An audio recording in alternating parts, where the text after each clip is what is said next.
Fala aí galera, beleza? Sejam bem-vindos a mais um vídeo do nosso canal. O vídeo de hoje vamos trocar uma ideia sobre o RBVA. Mais um mês aí acompanhando esse fundo. Ele anda passando por um momento de transformação, né? A gente vai conversar um pouquinho sobre ele. São 75 ativos, é ativo pra caramba, cara. É muita agência bancária, né? Então você vê ele vendendo muita coisa, fala assim, caraca, vai vender o portfólio inteiro? Não, não vai, porque para vender tudo, meu amigo, demora. Demora, mas ele tá num trabalho interessante de reciclagem. Tô gostando de ver, né? Esse era um caminho, porque, cara, quando você tem um fundo que quase, sei lá, 70, 80% dele é um setor e você quer mudar, você quer diversificar, simplesmente fazer emissão, você não vai resolver o problema. Você pode até resolver o problema, mas vai demorar muito.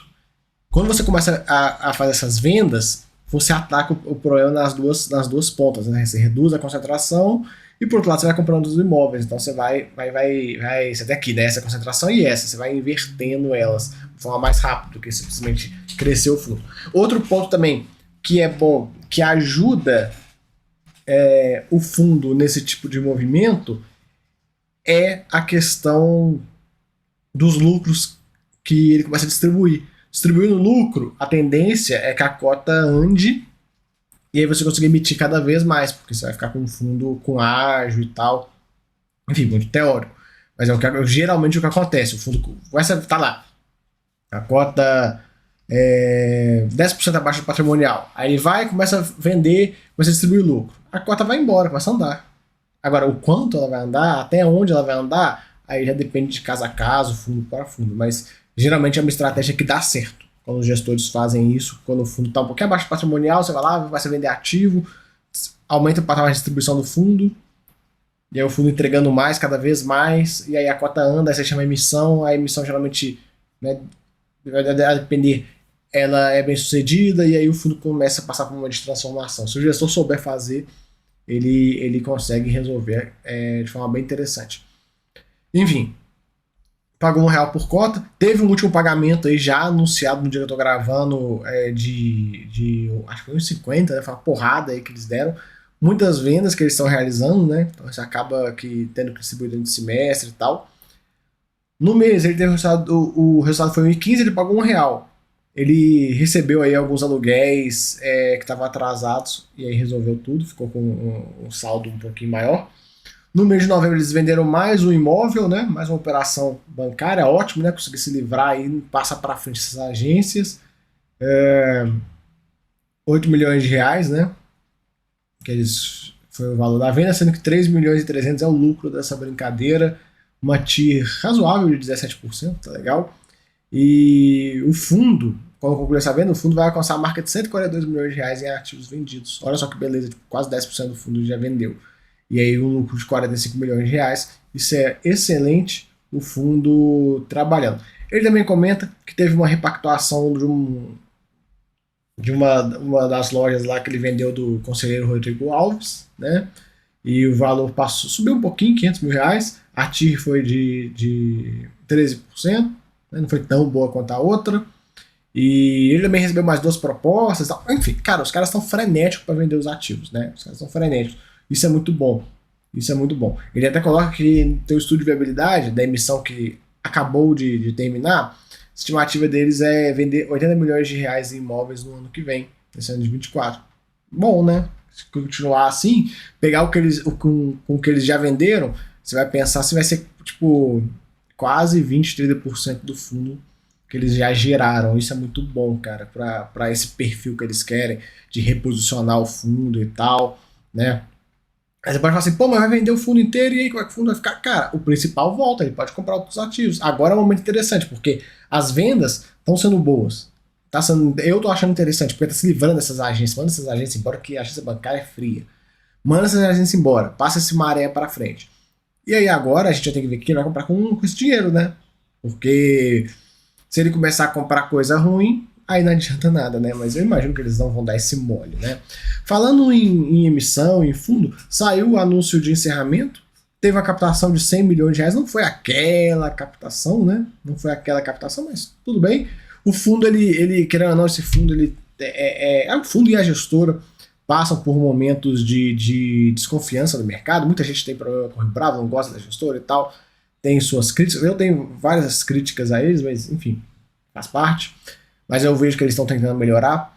E vocês já devem ter visto o ranking de gestoras, né? Pois bem.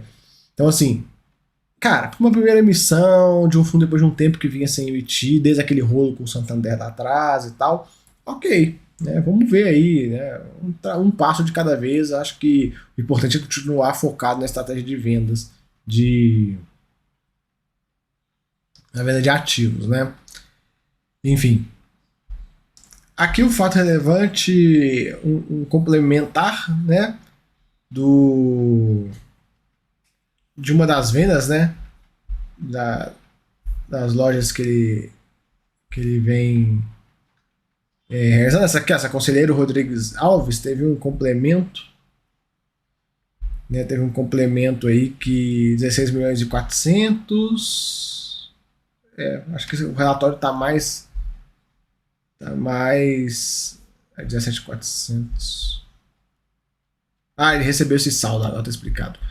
Ele recebeu o valor e tal, e por isso que o fundo entregou essa porrada, né? Que ele recebeu uma grana com essa venda, recebeu todo esse dinheiro agora, e aí ele teve que distribuir, né? Enfim, tem novas alocações acontecendo, né? Estão trabalhando aí para alocação dos imóveis, para 2 imóveis aqui, e eles estão aí trabalhando para resolver. O fundo tem uma pequena vacância. Aqui, esse imóvel que foi lá inaugurado do Itaú, né? Esse agência estilo moderninha, né? Que não é aquela coisa de agência de banco, aquela chatice que é na agência de banco. Não, os caras estão apostando num novo modelo, um negócio um pouco mais moderno e tal. Não é aquela coisa, o cara, putz, é que no banco chega lá, a fila preferencial gigante, você ficar trocentas horas para ser atendido, quando é atendido é mal atendido, aquelas cadeiras desconfortáveis. Aí eles estão, o pessoal tá indo nessa negócio fazer um pouco diferente, tem um bar e tal, enfim, sala de reunião. Tô querendo dar uma mudada nas agências,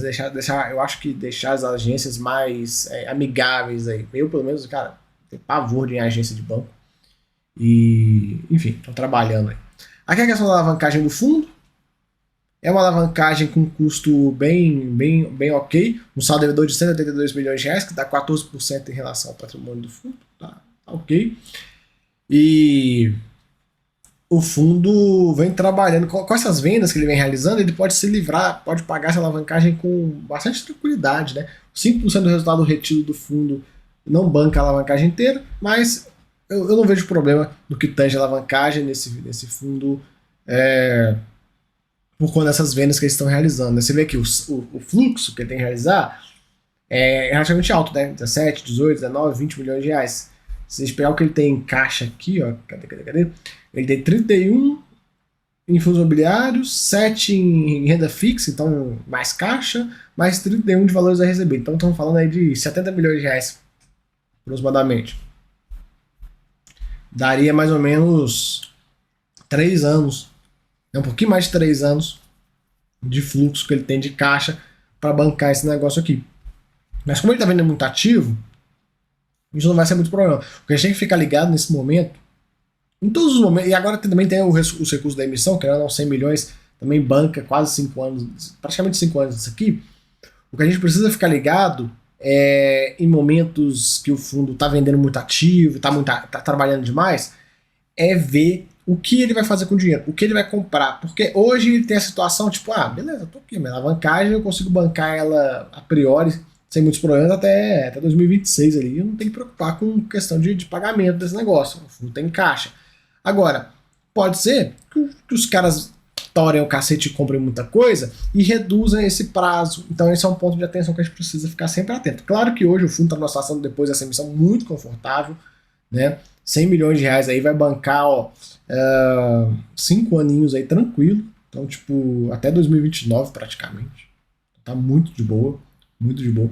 Não imagino que ele vá pagar essas dívidas, viu, pessoal? Porque é uma dívida IPCA mais 5,3 e IPCA mais 5,60. É muito barata, né? Eu não vejo muito sentido. Mas que vocês sabem, né, que eu sempre bato na tecla que tem que se livrar da alavancagem quando possível e tal. O negócio é o seguinte, vocês têm que entender o seguinte ponto. Quando você faz uma dívida cara, de fato você tem que se livrar dela. As alavancagens que tem aí tudo, IPCA mais 7, talalá, IPCA mais 8, 6 alto, isso aí beleza. Agora, esse tipo de dívida aqui, ó, você não acha ela no mercado, cara? Me fala onde você vai achar um CRI IPCA mais 5,60. Não tem. Quando ele fez essa dívida aqui, cara, era um outro cenário de NTNB, era lá embaixo. Então, tipo assim, tem muita gordura ainda para ele trabalhar. Não tem muita necessidade de quitar esse negócio assim, nessa pressa toda. Né? Eu acho que dá para. Tem certas dívidas que. Quando o gestor faz dívida barata, não tem por que ficar nesse fogo no rabo para pagar. Né? Ainda mais quando você tem um fluxo aqui que você tá bem garantido e tal. Não tem nenhuma série bullet no meio do caminho e tal. Uma coisa é quando o fundo vai lá, faz a alavancagem. CDI mais 2 e pouco, com uma série bullet lá em, sei lá, 2020. Série bullet, galera, quando você amortiza o negócio todo de uma vez. Né? Aí, sei lá, chega aqui em 2026, tem um fluxo, em vez de 19, teria um fluxo lá, sei lá, de 60 milhões de reais. Aí é bom passar a régua nisso, né? Agora, quando são dívidas baratas, pra que você vai ficar na correria para pagar? E eu tenho certeza que a galera que tá lá na alta ponta, recebendo IPCA mais 5,30, deve estar louca para receber um pré-pagamento, para pegar esse dinheiro e investir em operações melhores nesse momento. Cara, tenho certeza. Se o fundo quisesse, batia lá, fazer uma assembleia lá nos CRIs e falava, ó, galera, vamos liquidar isso aqui. Nego soltava foguete. Se tiver alguma multa, alguma coisa, nego tira a multa na hora, porque o cara vai pegar o dinheiro dele de volta. Sabe o que ele vai comprar? Ele vai no mercado e vai comprar uma dívida de um grupo Mateus da vida, de um GPA, de alguma empresa boa, acima de IPCA mais 7, vai ficar rindo à toa. Então, assim, se o fundo quisesse pagar, ele pagaria muito fácil, mas eu não vejo muita necessidade. Aqui só um ponto que ele coloca assim. Importante destacar que não vislumbrando o risco do fundo deixar de pagar sua alavancagem, uma vez que a estrutura de alavancagem utiliza os aluguéis recebidos pelo GPA para o pagamento dos valores devidos. Ou seja, o valor dos pagamentos realizados do fundo será igual ou menor do que o valor dos aluguéis recebidos. Vamos a um ponto sobre isso. Isso aqui, galera, aí ele coloca, ó, como a dívida e os aluguéis são realizados pelo mesmo indexador, nota dos casamentos de valores. Isso aqui é um ponto que eu quero trazer para vocês, que é o seguinte: muito gestor coloca esse tipo de nota no relatório e dá a entender o seguinte coisa: não, a alavancagem é casadinha, o fundo não vai ficar sem pagar. Se o fundo ficar sem caixa, a alavancagem, ele não fica sem pagar a alavancagem. Mas isso, ó, primeiro ponto, isso é óbvio. Isso é óbvio o quê? Quando você faz um CRI, o fluxo todo, tá tudo casado, todo o fluxo do CRI, ele tá considerando o aluguel que você tá fazendo, o aluguel do seu lastro, né? O aluguel que você tá cedendo. Então, em teoria, não vai, o fundo, putz, acabou o dinheiro do fundo e tal, e agora? O que faz? E agora, o que faz? Vai perder o imóvel? Não, não perde o imóvel, porque o aluguel ele consegue bancar os juros e a amortização. Só que tem um ponto. Para isso acontecer, vamos imaginar o fundo fique sem caixa. Pô, fudeu, ficou sem caixa e tal. Não, mas a dívida casadinha não vai ter problema. Tá, mas aí, para isso acontecer, ele vai ter que fazer igual vários fundos estão fazendo por aí, para aprovar que em assembleia que use o valor dos aluguéis para pagar a alavancagem. E aí a renda do fundo vai cair. Então, assim, é casadinho, não sei o quê, mas alto lá, o fundo tem que ter caixa, galera. Lembre-se disso. Não cai nesse papo de não, tá tudo bem e tal, porque senão o fundo cresceria de forma orgânica, né? E aí seria lindo, maravilhoso o produto se pudesse crescer sempre de forma orgânica. Não é o caso. Então, assim, muito cuidado com essa nota. Eu já expliquei para vocês em outros vídeos. Isso aí dá uma bagunça na cabeça. Tem gente que tem... Eu sei que tem um fundo de logística aí que a gestão bate no pé disso e tal, não sei o quê. O fundo tava ficando sem caixa, fizeram a emissão correndo para resolver a alavancagem e o cotista ficava repetindo isso igual uma maritaca, sem saber o tamanho do risco que tava por vir, né? O fundo ia ficar sem caixa, mas aí eles conseguiram emitir, né? Aqui, o fundo gerou 1,15, pagou R$1, né? Vocês já viram, né? Essa distribuição já foi anunciada e tal, veio porrada, a gente já sabe os porquês. 47 mil cotistas estagnados praticamente nesse valor, né? Recomposição do patrimônio e tal, já demos uma olhada nisso aqui. Uma alavancagem que não é tão preocupante. Agora o fundo passou um ativo de 1,5 bi, uma alavancagem na casa de 240 milhões, cara, tá muito boa, né? Não é dor de cabeça quanto a isso. A liquidez tá aí, razoável e tal.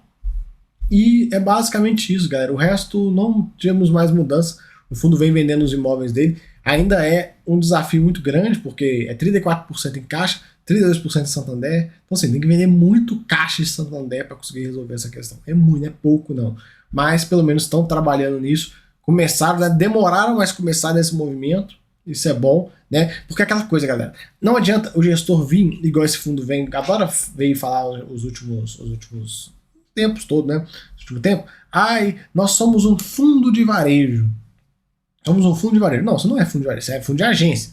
Você pode estar passando por um momento de transformação, mas você, até hoje, dia 23, você é, no dia que eu tô gravando, você é um fundo de agências. Ponto. Então, assim, em vez da gestão ficar nesse papo, nessa conversa furada que eles ficavam de o fundo é de agências, né? Fundo de varejo, fundo híbrido, não sei o quê, eles resolveram agir. Vamos agir? Vamos. Então vamos começar a vender essas agências, passar esses trem pra frente, e aí a gente pega e consegue mudar o perfil do fundo mais rápido. É isso que tem que ser feito.